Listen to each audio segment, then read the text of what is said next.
Welcome back to Unchained, Hope and Healing from Addiction. I'm Jennifer Woody, and I'm so excited to have Steve Delaney with us tonight. Thank you for being here, Yes, Steve. good to be here, Jennifer. Well, thank you. Steve is a licensed mental health counselor for the state of Washington and the executive director of Prodigals International, who specializes in helping men and couples who've been impacted by unwanted sexual behaviors. Steve and the organization helps them get unstuck from patterns of destructive behavior and move from frustration, isolating pain, and shame toward a life of renewal and satisfying relationships. So I want to thank each of you for tuning in each night, and we pray these messages and interviews have been a blessing to you. I can't believe we have 3 nights left. The whole reason we are doing this live is to create community and to encourage all of us to engage in the sessions with our comments and feedback, questions. And so it'd be awesome for those of you who are watching, maybe even to host a watch party. Invite your friends, neighbors, and family to watch our last 2 episodes. So we have tonight, and then we have our next 2 episodes, Friday night and Saturday night. And remember, you can find all of our episodes on this YouTube channel that you're watching, and you can catch up with any episodes that you may have missed. Tonight, we're going to go over the 7th breakthrough that we must have to experience an unchained life. But first, we want to make sure everyone is registered. Remember, this helps us with communication, getting the word out about our series, and it enters you into our drawing each night for a free gift. To register, text Unchained to 534-444-7183. Everyone's information is completely confidential, and we will only be using it during this series. We promise we're not going to spam you, so please do register. Once you've registered, you'll receive a text each day reminding you of that evening's presentation, and we need you to register nightly so that we can see who's watching and we can enter you into the nightly giveaway. Each night we'll be giving away the gift of Richie Halversen's book, The Darkness Will Not Overcome, but you must text Unchained to the number on your screen. So we'd love to get that book to you, and we also will be sending you a gift card just to say thank you for watching. Also, please make sure you hit that like button and share button. This lets us know that this program is being beneficial to you, and also subscribe to our YouTube channel. We would love it if you do that as well. If you've enjoyed this series, we want to invite you to come and meet Richie personally, as he will be here with us on September 27th through October 4th, doing an in-person series, The Darkness Will Not Overcome. You know, we experience so much darkness in this world, so much pain, depression, anxiety, and this series will remind us that darkness does not and will not overcome us. And so we want you to mark your calendars for September 27th to October 4th, and please plan to come and attend the series in person if you're able to. So as we've been saying, everyone struggles with addiction on some level, and we all know someone who either struggles with addiction, or we know someone who knows someone who struggles with addiction. So please help us get the message out. We want this to go out to our communities. We want to be able to help people with these messages, these interviews. And so, yeah, we invite you to like it, to share it, and we appreciate you watching live. So Steve, again, thank you for being here with us. Good to be here. Yeah, and I just would like you to share with our viewers a brief intro, who you are, what you do. Who I am and what I do. Well, my name is Steve Delaney, and I'm a licensed mental health counselor. I'm also an executive director for a ministry that focuses on working with people who struggle with sexually compulsive behaviors. And I help them, primarily men, and their partners. And our ministry, provides a support system for them. We have groups throughout the Pacific Northwest and in Canada, as well as a national group that meets on Saturday mornings. So we do a lot of work to help people get unstuck, because it's a very debilitating when you think about the brokenness that sexual behaviors can have. And it seems it's complicated. Sexual addiction. I was just talking with someone earlier about this, that with the other addictions that we've been talking about in this series and focusing on, Yeah. it's kind of public. People kind of know if you have a drinking problem. That's true. Eventually, people kind of know if you have a true. drug, but with sexual addiction, it can be hidden for quite some time. It's very hidden. It lives in the shadows. Yeah. There's a lot of shame attached to it, especially when you think about the Christian community for men. And it starts at a very young age as well. It typically starts 12, 13 years of age for the men. And, they're looking for a way to soothe themselves, take care of themselves. It's actually, from a clinical standpoint, we consider it an intimacy disorder. Interesting. And what that means is that, they're caring for themselves, if you think about it. They're caring for themselves, and they're looking for ways to escape, to fill a void, to fill an emptiness. And you think about family systems that really are struggling, and when a young man doesn't have a place to turn to, maybe is a latchkey kid, doesn't really have a support system, a lot of times they'll find addiction. And pornography, of course, is rampant in our culture. Yes. Yeah. And you think a lot about the young men that are out there right now that are being exposed to pornography with the internet on their phones. They carry it around with them. So it's a tsunami. Yeah. Yeah, absolutely. Yeah. Well, what's interesting is that you mentioned that a lot of the people that have shared, in our interviews, there's this desire, this basic need to be wanted. Absolutely. To be, that desire for intimacy, and connected, right? Not even in a sexual way, No. but just, there's been a lot of abandonment issues. Yep. There's been, and it's like, wow. It's the human heart. The Yeah. human heart desires to be connected, Yeah. to be cherished, to be loved, Yeah. to be cared for. And, it starts at an early age. And that desire is, we call it a form of false intimacy develops, right? Mm-hmm. Sex gets turned into what love represents. Yeah. And things like pornography, masturbation, those kinds of things become a way for solace, right? Because it feels good. It feels like care. It feels like love. Yeah. And so sexual addiction, because of the shame that's attached to it, it's hard for them to just go to their pastor, and talk about it, right? And share with anyone. It is hiding in the shadows. It's something that gets buried. And, most young men, and as they become, adults, it's like, it's going to my grave. I will never tell anyone. And like I said, in the Christian community, the shame is immense, right? Because you have this, you have this faith in God, your belief in Jesus Christ. And what has happened, right? You have this thing, right? And there's this, compartmentalization. It gets kind of stuck in a box and put away and then never addressed. And yet it finds its way out, right? And marriages get destroyed. Yeah. They get destroyed. Yeah. This might be a strange question, but why is it because, you talked at such a young age that this usually can get started? Because my question is, okay, why is it that the sex addiction, the pornography, all of that has such a prevalent way to fill that void? Is it because that at such a young age, maybe, and it's so prevalent, it's so accessible? That's the thing. It's availability, accessibility, 24 hours a day, no matter when. And then it feels good, and they don't really necessarily know why it's feeling good, even at the moment. Idea, right. So and when I think about the word addiction, I would never associate that with a teenager, right? An adolescent.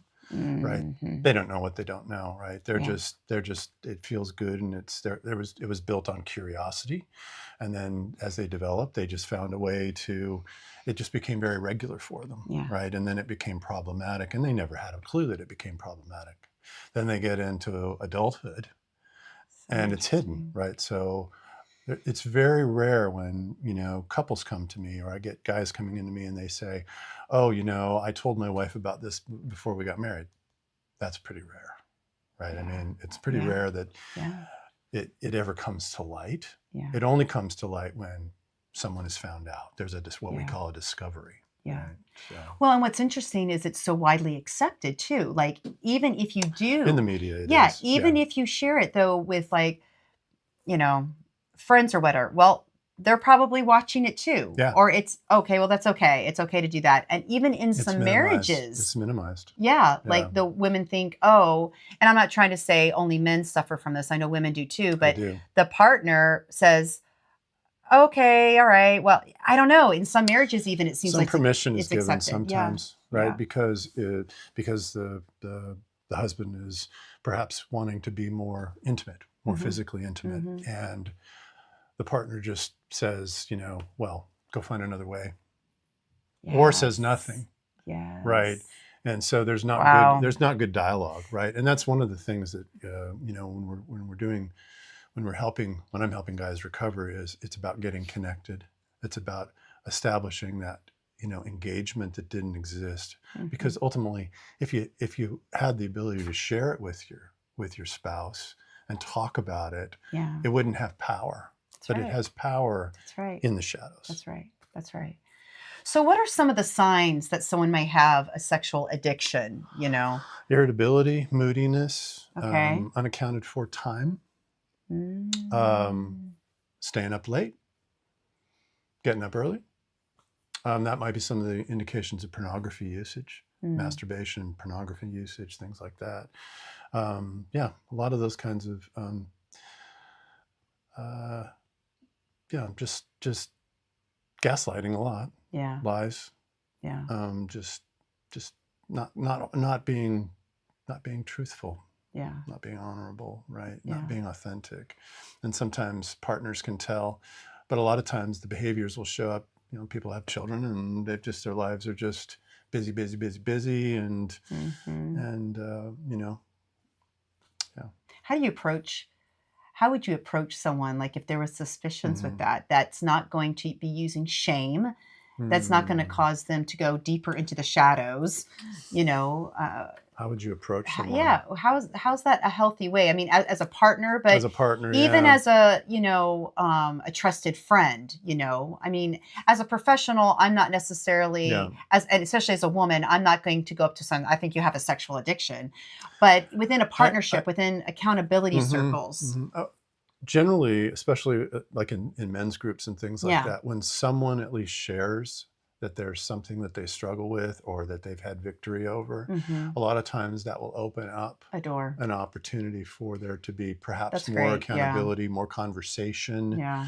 So a lot of times, in men's groups, especially, whether it's a Bible study or, a men's conference or something like that, there is an opportunity to kind of open that door. And I've seen that happen many, many times, where somebody who was completely fearful, very scared, would come forward. Not in a large group, right? But it needs to be small. It needs to be small and safe, right? Yeah. Okay. Something like that. Are you finding that the rise of this problem with women? Are you finding a rise with women? Is it about the same? The statistics are most women who struggle with sexual addiction or sexual compulsivity behaviors, they won't get help because there's even more shame. For women who are stuck. Yeah. They just don't. Because this is a guy problem. It's a guy problem. Yeah. Yeah, it is a guy problem. But they're, definitely can have some of the same behaviors, and infidelity and those kinds of behaviors specifically. But it is out there, but it is less for sure. Yeah. So does shame show up differently with this addiction? Then we've been talking about shame, through this whole series. Does this show up a little different? Yeah. So the way that shame would show up is, when guys just feel they does it show up differently? Yeah. I'm trying to think of how it might show up differently for when someone experiences that shame. They sorry, I'm kind of blanking. No, that's okay. No, but like when we've been rephrase the question. Yeah. Well, how we've been talking about shame is that, a lot of people say that shame will keep them paralyzed, because here they are, they're struggling with this drug addiction, with alcohol, And so therefore the shame, it paralyzes them to actually get help. And so I was thinking with sex addiction, addiction, there may even be a deeper level of shame. Yeah, well, it holds you hostage. It's wrapped around the core because it's Yeah. part of who you are. And there's this belief that I'm bad, I'm not worthy, I'm Yeah. unlovable, I'm no good. Yeah. Right. Yeah. And that becomes the core essence and belief, Yeah. as opposed to I'm loved, I'm cared for, I'm good. So a lot of the work that, that I do is trying to unwrap, Yeah. where that has been, Yeah. because it really keeps, it's an incredible bondage. Bondage is probably the key word Yeah. here. And trying to, make that kind of a change requires commitment and discipline and changing patterns. Mm-hmm. And looking at. And I think that people, and correct me if I'm wrong, I Mhm. think people, they don't see sexual addiction like they see other addictions, in the fact that, if someone has a problem with alcohol or a Right. drug, they can see the addictive properties in that automatically. But Yeah. I think there's a lot of people who don't understand that those same, there's those same, if not deeper and more. And sexual addiction, it tends to come with more labels. Lots of labels, actually. So, for example, my primary focus is working with men who have struggled with pornography, masturbation, and infidelity affairs. Okay. But when you say sex addiction, Mhm. a lot of people will think about sex offender. Oh, wow. Right. That's so important to know. And there is clearly that, and when that doesn't mean sex offenders aren't sex addicts, Okay. but a sex addict isn't at least the sex addicts I work with are not sex offenders. That's meaning right. They haven't violated Right. They haven't Wow. violated someone. Really important. Those kinds of behaviors. Yeah. Right. So how They're would not you, when you would not, phrase, not behaviors that are illegal or Yeah. have hurt someone or Right. abused someone. right? Those kinds of things. And so what was the that's wording that myth. you used, that you would use, like besides sexual addiction? Oh, I would, I would say unwanted sexual behaviors. That's very Something like good. that. Unwanted Okay. sexual behaviors. All right. That's really good. Yeah. That's good education to know. How do these unwanted sexual behaviors affect the partner? Dramatically, as you can imagine. Yeah. When a partner finds out about these kinds of behaviors, whether it's pornography or infidelity, it's looked at the same. It is taking away from their beauty. It's taking away from who they are. It basically knocks that whole foundation of their life out, and it creates an immense trauma when that betrayal is found out. Right. Essentially, and I work really closely with men and partner therapists that are working with the partner, and they're just shattered. Their whole life has been shattered because this person that they put on a pedestal as their partner, right? Yeah. And when I say pedestal, I mean, Yeah. but as their partner, I mean working together and being together as a team. Suddenly, that is gone, right? They've lost the foundation of the marriage, and so you have to do an incredible amount of work to reconcile. And sometimes even the best Christian marriages don't survive that, right? Because it's so deeply painful. Well, and I would imagine it's a whole other level also of shame for them. It is. It's awkward for them, especially because it's embarrassing, and it impacts relationships. Yeah, like and the thoughts of I'm not worthy. I'm exactly. I'm not enough. I'm not enough. Yeah. Why do you need to look at that? Yeah. Why do you need to? And so that creates this disconnect and an escape for themselves, right? So they're looking for ways to escape. And one of the key things I would say is that a lot of times partners will say it's the guy's fault. You go get fixed. Yeah. Yeah. But the problem is that trauma is immense, right? It's profound. And not getting help or not trying to find support in a support system, whether it's a group of other partners that have been through what they've been through, getting counseling support, those kinds of things. That can lead to isolation and despair, and that's significant. Yeah, that's very significant. It's very significant. Yeah, what are some misconceptions about unwanted sexual behaviors? What are some misconceptions? Well, I mean, we talked about the one that it means that they're a sex offender. Yes, that's a huge one. That is a huge misconception. I'm just thinking, what would be a misconception? I think another one that you said that you had already mentioned was, oh, you just go get fixed. You know, you just go That's true. deal with that. That's the true. Perversion or, whatever, to where they're not understanding the deep-rooted base of this. I think, and we just talked about this, but one of the main misconceptions is that it's to replace their partner. It's not to replace. That's really good. It's not to replace the partner. Yeah. Right. It's something that they carried through from adolescence to today, and they're looking for something to fill an empty void. Their partner's not filling the empty void. Their relationship with Christ is not filling the empty void. And so they're just living in this, this darkness. So, and why aren't those things filling the empty void?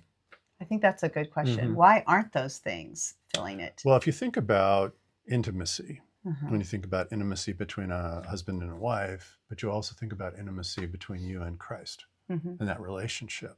Think about the brokenness that can occur in that as well because of so much shame. We're back to that word shame, right? And shame creates the wall. Shame creates this really big wall between you and your relationship with Jesus Christ and your ability to surrender and be surrendered. We use the word surrender a lot in recovery, right? So that is a key word because part of it is being willing to make change, being willing to give to God, to give and surrender that pain, that sorrow, that darkness, that anxiety, that fear, all of those, very difficult emotions that are hard for men to face. So a lot of men don't want to face those things. They don't want to do the hard work to peel that onion, so to speak, right? You think about the amount of work it takes to make transformation occur, right? That's one of the reasons why, Prodigals International is a 12-step program for men. It's a 12-step program for men. And then we also have a partner program as well that helps partners in their recovery process, support groups, things like that. Yeah. Wow. So, that's awesome. Yeah. So what does the partner need to recover from this type of, addiction? Well, they need to not be isolated. They need to recognize that they've been harmed. And that when they find out about this, when there's what we call a discovery, that what it has done to their, what it has done to them, that's betrayal trauma. We call that betrayal trauma. And until they've actually experienced trauma. They've experienced trauma. Post-traumatic stress, right? I mean, if you don't get help for that, if you don't, reach out and like I mentioned earlier, get counseling, get support through, some type of support group. You have to get outside yourself, and you have to be willing to, and that's the hardest part because I think a lot of wives, partners, they're so scared. It's so embarrassing. It's so humiliating to go talk to someone about that, to admit it. It's easier to just say, well, when you're fixed, and hope that the marriage will get repaired. But it doesn't, because partners end up just living in this kind of constant cycle. One of the things I experience with a lot of the men who I work with and what their partners will do is their partners will just always check their phones. Right. They'll, they'll always make sure, what are you looking at? Where are you seeing? Right. What time are you going to get home? They'll track the phone. Right. So they end up being, kind of like the police, so to speak. Detective. The detective. Yeah. The detective, because they've got to make sure, well, where'd you go? Who'd you see? Who'd you talk to? How are you using your phone? What's going on? So, and that's a lot of times those are partners that aren't getting good support. They're not getting help, right? Yeah. Because you want them to be able to release that. Absolutely. For them to, not have to worry about his journey. Yeah. If his journey is toward recovery and he's getting healthy, fabulous. Maybe that will save the marriage. Hopefully it'll save the marriage. But, if he chooses not to, she needs to get her own help so she can get support and she can be healthy. Because ultimately our goal is that they both return to health. Absolutely. Yeah. And I think also I would imagine that it would be hard for the partner to come to the place where they think they need that support. I think they'd be nervous that, they've gone through already so much shame that their partner is choosing this. Sure. It'd be hard to be like, to maybe hear how they have contributed to that. And again, not to place blame on them because, like we've already established, they're not the reason why they're having this. But I think it'd be very painful for someone to be like, no, this is their problem. This is not my problem. But at the same time, there could be contributing factors that's not causing the problem, but it's enabling the problem. Sure. So, well, the relationship has to be. So what I experience in this, and I do a lot of work with couples as well, and this we call it a reconciliation process in the counseling, where they have to almost redefine what the marriage is and what the relationship looks like, right? Yeah. Because this thing came into the middle and exploded the marriage, and now if you can go through the difficulty of the repair process, the hope is that you can create something new in the dynamic, right? Yeah. Because you have two individuals, and if they're both working on getting healthy, I'm sorry, I got my fists going up here. This is right. Ultimately, you can recreate and create a new. And I've actually had and known couples that have gotten vows. They've redone their vows as a way to sort of display this new marriage, this new covenant. Yeah. Because it really is a new covenant. Yeah. Because the old covenant wasn't really a covenant. There was something broken in that covenant. Yeah, that's really good. That is really good. So in the community, how do we best come alongside and support the person with the addiction and the partner? Again, like I kind of asked before, how do we hold accountable in kindness and grace and with a non-shame approach? But how do we come alongside and best support a couple that's going through this, or someone that is... Well, I think encouragement's the key word. Okay. Right. And just being encouraging and supportive, providing resources. I think the more that the church knows that there are resources available out there, whether it's counseling resources in the local area or, there are national organizations that provide support as well. I think it's really much more about just being, able to listen, to hear, and to help them through that very difficult process. Yeah. I think sometimes some churches will take it on themselves. Okay. They'll try to fix it. They'll try to help. They'll try to help give an answer. Yeah. No. Yeah. And here's some things you can do. And we've got Bible study, and we've got this men's group, and do those kinds of things. Yeah. And they're not tailored specifically for this kind of bomb that explodes in the midst of a marriage, right? Yeah. These relationships get completely fractured and shattered. You've got one partner that's traumatized. You've got one that's like trying to figure out, okay, how am I going to survive this? Are we going to stay together? What happens to our children? It has this dramatic effect on everyone and the whole circle of relationships around that couple. Yeah, very destructive wake. Massive destructive wake. That's true. Yeah. It is. Yeah, no, I completely understand that, because as a pastor, people automatically assume that I'm a trained family counselor, addiction counselor, and on and on all and on. Those things, right? And I'm like, no. I said, I know you get some training, but I know what is definitely above my pay grade. And I'll be like, no, you need professional counseling. Yeah. And I think that that's so important, because when the church tries to be that, it can be, it can make it worse. Well, I think even just having a series like this on addiction is really helpful Yes. because the conversations can happen. Yes. And that's, Yes. I think a lot of churches don't necessarily have those Yes. conversations. Yeah. No. And it can feel, that because the shame is so great, it's so hard for someone to walk in the door, possibly, or walk into the door to the pastor and want to, talk about that, share that, right? Yes. Because you're just not even sure. But if it's a conversation and it feels like it's safe to have that conversation, and maybe it's touched on in the, in the sermon, or a sermon series, or a series like this, that I think gives people a sense of, okay, this is a safe place. There's something safe here. And there are some resources out there that I can lean into. Yeah.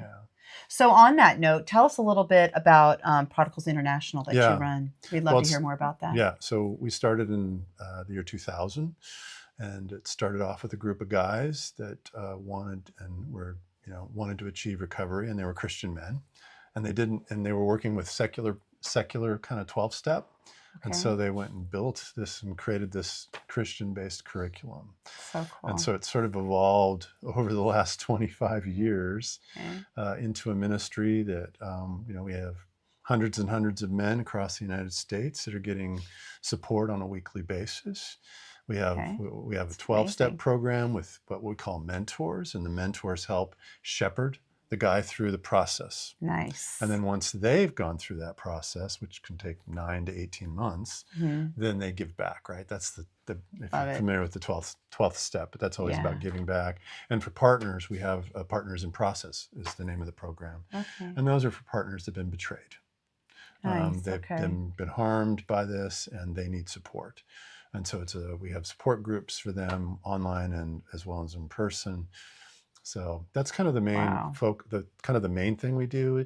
We also have counseling services. Like myself, there's another counselor down in Bellevue that also provides counseling services. So we work really closely with both men and partners and couples, and we do referrals as well.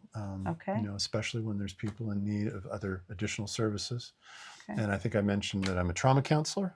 I don't remember I did touch on that, but so I talked about that. And trauma is, a key thing. I'd mentioned it for partners, but you think about the guys who struggle, a lot of times there's trauma in their background. Yeah. Right. Oh, why did they find pornography or masturbation or some sort of a sexual behavior in the first place? There was probably something underneath in that. Yeah. It isn't always that case. That is not always the case. Yeah. But there's kind of this, what we call big T trauma, which is big moments in life, deaths, the loss of a parent, things like that, divorce.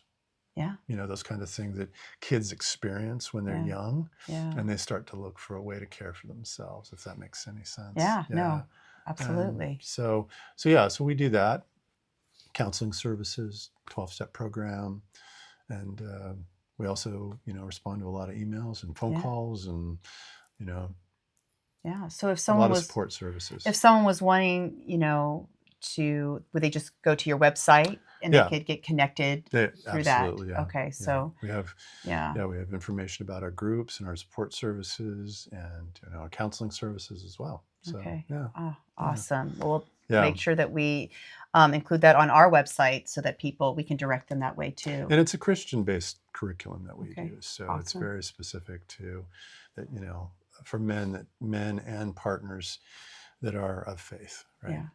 It's targeted toward and made specifically for them. That's so amazing. That's awesome. Wow. Steve, thank you. This has been so good, so helpful, so eye-opening. And I know our viewers have appreciated this as well as I have. Yeah. And we're going to have an opportunity, actually. You're going to have the opportunity to share in the chat questions that you may have for Steve. We're going to come back after Richie's presentation. Steve will be here to answer those specific questions. So again, Steve, we're so excited that you're here. Thank you for being here. So helpful for our community and for our viewers. And we look forward to those questions. So please put them in the chat. And Richie, we're going to go to Richie right now. And Richie will be sharing with us about tonight's how to break I think we are on the 7th chain. So he'll be sharing with that about that right now. So thank you, Richie. We look forward to hearing your presentation. Welcome to Unchained, Hope and Healing from Addiction. If we want to experience freedom, we've got to break through the chains holding us back. We break through denial with honesty. We break through insanity with hope and open-mindedness. We've got to break through the paralyzation with faith and action. Break through fear with courage. Break through our ego and pride with humility and learning. We've got to break through the shame and guilt with forgiveness. Today, we're going to break through weakness with persistence and practice. In recovery, people often say, don't give up 5 minutes before the miracle. And when we're recovering, it's about progress, not perfection. Matthew 7:24-27 says, everyone then who hears these words of mine and does them will be like a wise man who built his house on the rock. The rain fell and the floods came and the winds blew and beat that house, but it did not fall because it had been founded on the rock. Everyone who hears these words of mine and does not do them will be like a foolish man who built his house on the sand. And the rain fell and the floods came and the wind blew and beat against the house and it fell and great was the fall. If we want to build a new unchained life, we have to start putting things into practice. Progress, not perfection. James 1:22 says, when you only listen and you do nothing, you're only fooling yourself. Matthew 7:24, everyone who hears these words of mine and puts them into practice. Living an unchained life takes practice. The reason many of us don't see the changes in our life, the changes in our marriage, the changes in our family that we would like to see is we're not putting things that we learn into practice. Rene Descartes said, I think, therefore I am. But it takes more than just thinking. It takes doing. We can know something mentally, and that doesn't necessarily mean we're going to live that out in our life in reality. We do not become what we repeatedly hear. We become what we repeatedly do. Recovery works when we work it. 1 Corinthians 9:24-27, do you not know that in a race all the runners run, but only one gets the prize? Run in such a way as to get the prize. Run like you want to recover. We've got to run like we want our marriage to improve. We've got to run like we actually want to be unchained. Everyone who competes in the games goes into strict training.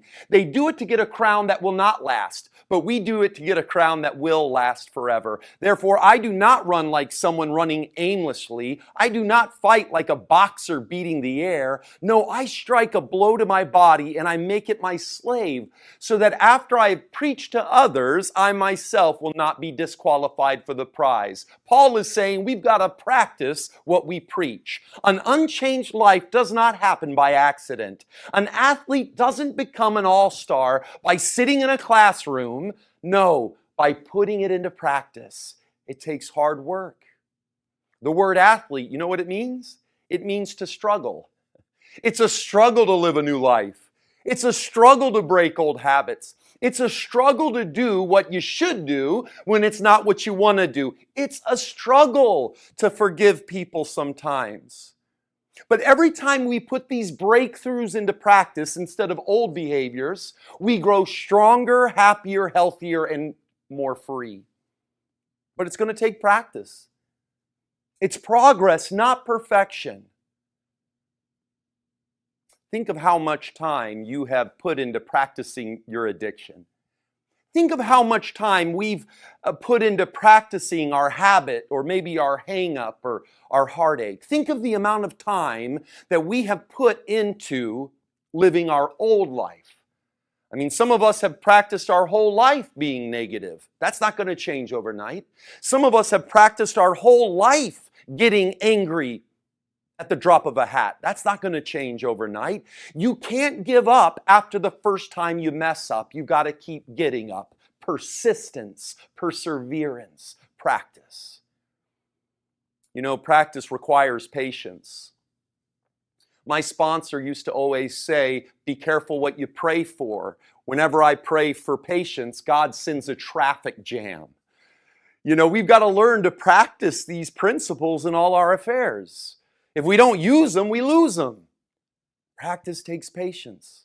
We didn't become addicted overnight. We didn't become angry overnight. We didn't become controlling overnight. Recovery is not a one-time event. Living an unchained life isn't a one-time thing. It's a daily recommitment. Every day we decide to live a life happy, joyous, and free. In 1 Timothy 4, 7 through 8, in the Message, it says, exercise daily in God. No spiritual flabbiness, please. Workouts in the gymnasium are useful, but a disciplined life in God is far more, making you fit both today and forever. And this is the thing, if you're going to start practicing, you've got to start practicing before the crisis comes.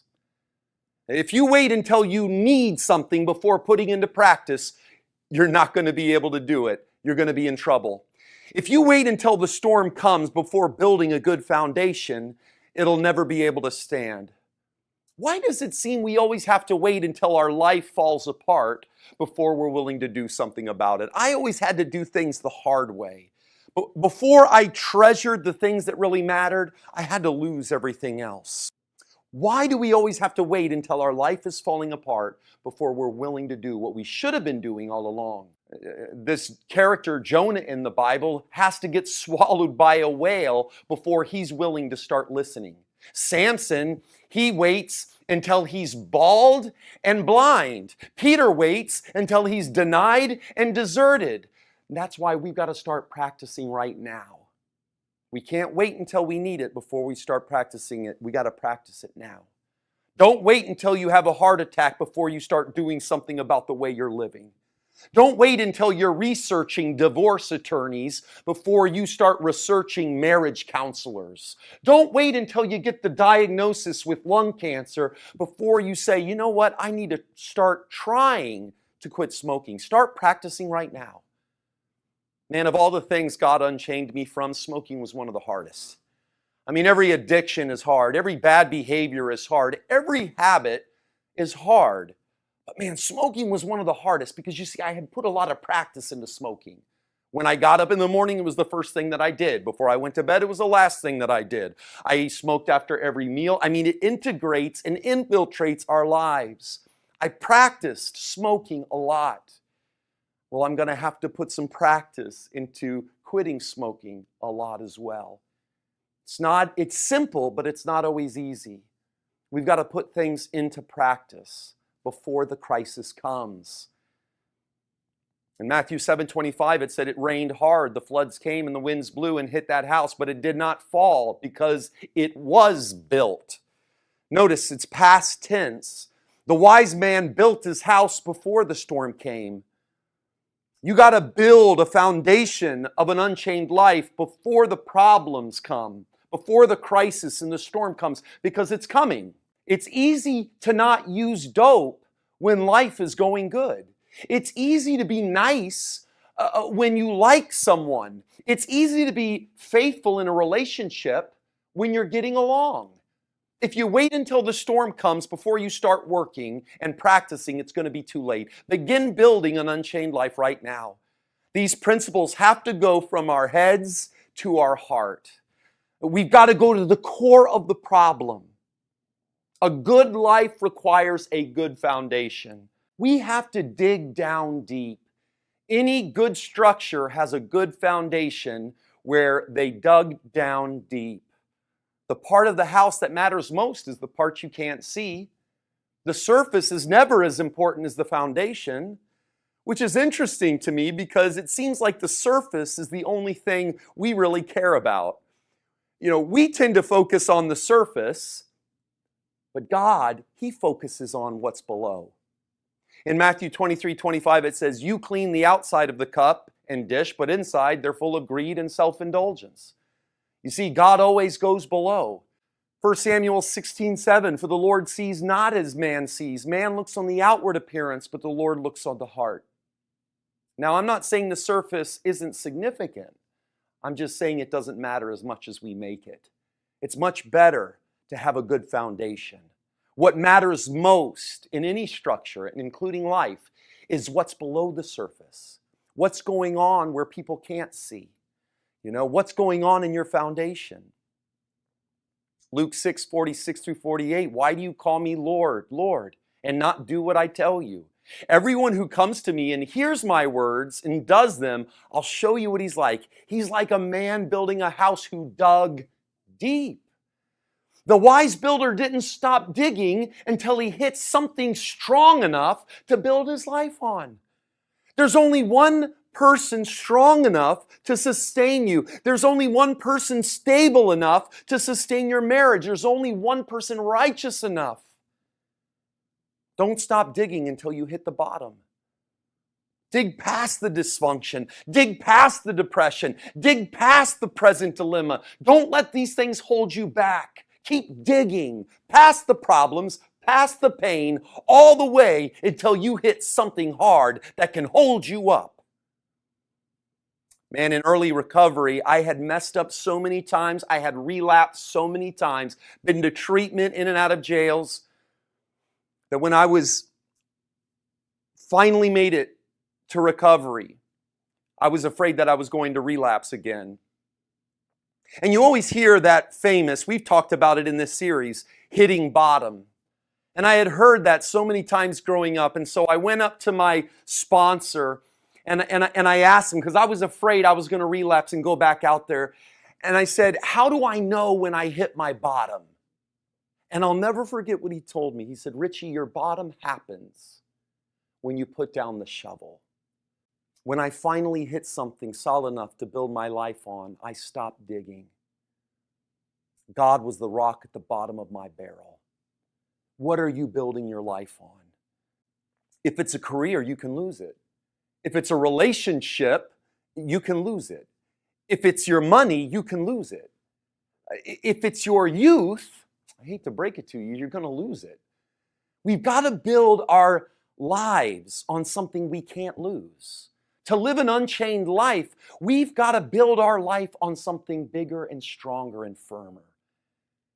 Which is why I've discovered that sometimes God allows the crisis to come. Sometimes God's got to allow the storm to come in order to show you what you've built your life on. In Hebrews 12:27, it says, all of creation will be shaken and removed so that only unshakable things will remain. God loves you too much not to shake you. He's got to shake all the fake friends out of your life. He's got to shake all the dysfunctional thinking out of your life. He's got to keep on shaking so that when all is said and done, the only thing we depend on is something that we can never lose. Ecclesiastes 3:1, it says, for everything there is a season, a time to break down and a time to build up. There are some things in your life. There are some people in your life. There are some ways of doing things, some stinking thinking that you need to let God dig out from the root. Let Jesus dig down to the root and dig it out. You see, before there can be transformation, there must first be excavation. God always breaks us down before He builds. He loves us too much to let us build our life on something that cannot sustain our life. And this goes for everybody. All of us try to build our lives on something other than God, and it will always fall short. But if you build your life on God, you can have the confidence that He can hold you up. You can have the confidence that if God's breaking it up, it's only so He can give you something better. And so here in this parable that Jesus tells, we've got two builders. They go through the same storm and they're working on the same project and both have access to the same tools. From the outside, they look exactly the same, but one is a fool and one is wise. The way they respond to the storm is totally different. The fool falls apart, but the wise builder stands firm. Because the wise man built his life upon the rock. A rock is something solid. A rock doesn't change. It's concrete. It's in stone. Everything else changes. But God, the solid rock, doesn't change. In Matthew 16:18, it says, upon this rock I will build my church, and the powers of hell can't even conquer it. When the wise man saw the storm coming, he doesn't panic. What does he do? He praises God in the storm. Let me tell you, if God is your foundation, you'll be able to praise God in the storm too. Your life won't fall apart the second something goes wrong. Yeah, the enemy, your addiction, may try to knock your house down, but if you built your house on God, He will not prevail. Matthew 16:18, the gates of hell shall not prevail against your house. You see, Jesus dug His way down from heaven, all the way to Calvary. And He went all the way to the root of our problem, which is our brokenness. It's that hunger inside of us that keeps looking for satisfaction and love in all the wrong places. He went all the way to the root of our problem in order to give you something that you can build your life on today, right now. It's all about progress, not perfection. Jesus is the only perfect person who's ever lived. Trust in Him. You don't have to do everything perfectly because He did everything perfectly. Trust in Him. Build your life on Him and start living an unchained life today. Thank you, Richie. I like that. It's about progress, not perfection. Absolutely. Thank you guys for getting your questions in. Steve, I wanted to get to these right away. Yeah. So how would you recommend sharing with your partner to cause the least amount of trauma? Yeah, so I've had a lot of experience with this where I will work with clients who told their partner, and their partner was traumatized through that process, right? So they wanted to be honest, they wanted to be open, they wanted to be vulnerable, and it ends up backfiring, and because the partner's not prepared for it. They're really not ready for it. They're not ready to hear something like that. And while it can feel good for the guy to do that, it's kind of like vomiting, so to speak. Yeah. And what happens when you vomit, right, and you're right there with somebody? It gets on you. It gets on you. So generally the recommendation is to hopefully, if they're working with a counselor, their counselor will give them a recommendation on how the partner can be kind of brought into that conversation so that it can be safe. In the ideal world, especially depending on the significance of the behaviors that we're talking about, and there's a whole spectrum of behaviors, that they would have that there would be some way for them to have a safe space, and that they would have someone to turn to get support. Ideally, that's another therapist, but you know, that may not be always the way that it may not be able to do that. But if you could at least, like, so when I'm doing something like that, I'll say, why don't we bring your partner, your wife in, so that, you know, we can do something in an environment where she can be cared for and supported. As opposed to just, you know, sitting at the kitchen table or whatever it might be, and you know, she's devastated. With no support. No, very good. Okay. Someone asked, how does this 12-step work? You know, briefly, how does that work, the 12 steps? It's very transformative. Okay. Because you go through a process of really looking at what you've done, what your behaviors are. And it is a behavioral program in the sense that it helps you to find a way to, you know, find ways to, you know, identify what does sobriety represent, right? What does it mean to be, you know, disconnected from those behaviors? And it gives you a platform for connecting with God, surrendering, taking an inventory, making amends. Nice. Right. I'm kind of jumping through them, you know, because amends is it's the 9th step. And then the 12th step is about, once you've gotten through that transformative process. And I see it very biblically, right? I look at the 12 steps biblically, because that transformative process happens in the midst of that. Because step 2 and 3 are all about, knowing God and knowing what was broken in your relationship and renewing that relationship with Jesus Christ, and then going through this, being willing to acknowledge the behaviors. And that's a significant, powerful, right? And then getting to the end, which is step 9, making an amends to a wife, a partner, very significant. So it is a powerful means to get to a place of health and recovery. That's awesome. Another question. Statistically, do couples make it through this trauma? Yeah, I get asked this question a lot. I bet. Yeah. In my clinical experience, I would say, if I were to put again, and I've been doing this work for 15 years, so hundreds and hundreds of clients, I would say the marriages that make a commitment to getting better together. Okay. So that is going to be It's key. not your problem. It's our. Correct. Yes. Okay. It's us as a couple working through and working on the hardship and the difficulty and willing to wrestle with it. Mm-hmm. Those are the ones that are able to make it to the other side, so to speak. Yeah. But I would say that, that's probably, I would say it's in 70%, 60 to 70% of the couples that do that.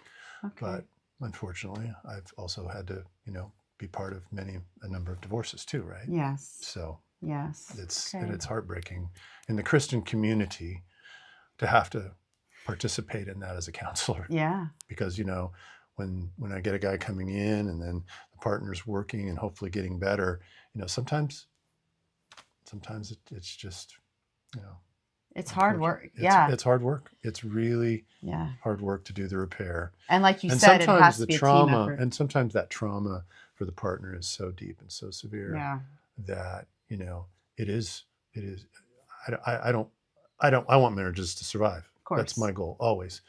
I will never want to recommend ever that the marriage end, but in some cases that might be what's necessary for that partner to move on. Unfortunately. No, absolutely. It's just the reality of it. Absolutely. Okay, our last question. Yeah. What assistance can you provide or recommend for someone who does happen to have a criminal serial sexual history? So if they haven't, generally when behaviors are what we would call sex offender, and there's different levels of sex offenders, right? And I don't do this kind of work, so I don't really work on the legal side, but sex offenders will work with counselors that have a special certification. It's called an SOTP, right? Sex Offender Treatment Provider.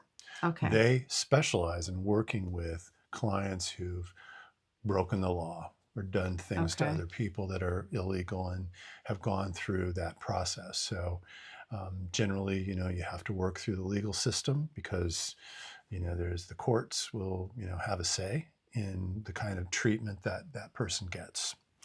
And so, you got to find somebody who understands that. And there's these counselors called sex offender treatment providers, and they're out there. You can find them. And they're specially trained to work with individuals who've, got those kinds of behaviors in their background or their history, or maybe they've never maybe the behaviors have never been found out. Yeah. So I've had those come into my office. Okay. And I've always, done referrals for those kinds of things because they deserve to get healing as well. They absolutely deserve healing. Yeah. And hopefully their healing is something that can be healing for the person who was who was hurt, who was abused, if that was the case, right? And sometimes that can mean real difficulty for the person who is getting the treatment. Yeah. Right. Absolutely. Because they've got to go through quite a bit, and that may have legal ramifications. Yeah. Wow. Well, that's helpful, though, and appreciate you answering that and answering all these questions and just being with us tonight, Steve. It's been such eye-opening and helpful, and so thank you so much. Really appreciate you being here. And I know you guys have appreciated it as well. We thank you for viewing tonight. We thank you for being a part of Unchained.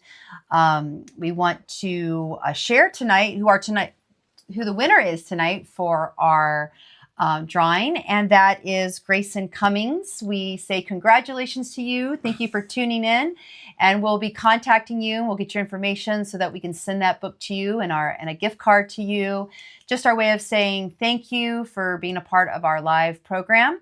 And remember to be entered into the drawing each night. Text Unchained to 534-444-7183.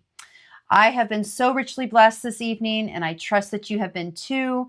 So don't forget to join us tomorrow night, 7:30 p.m. Pacific Standard Time, when we will look at our next breakthrough in breaking the chain of selfishness. Now, before we close, we wanted to share a list of resources as always. We will also be posting to our website the link to Prodigals International, as we mentioned tonight, and other local numbers for you to get help. So have an amazing evening. Thanks again, Steve. Thank you. For being with us tonight. Appreciate it. Yeah. And we'll see each of you tomorrow night. God bless.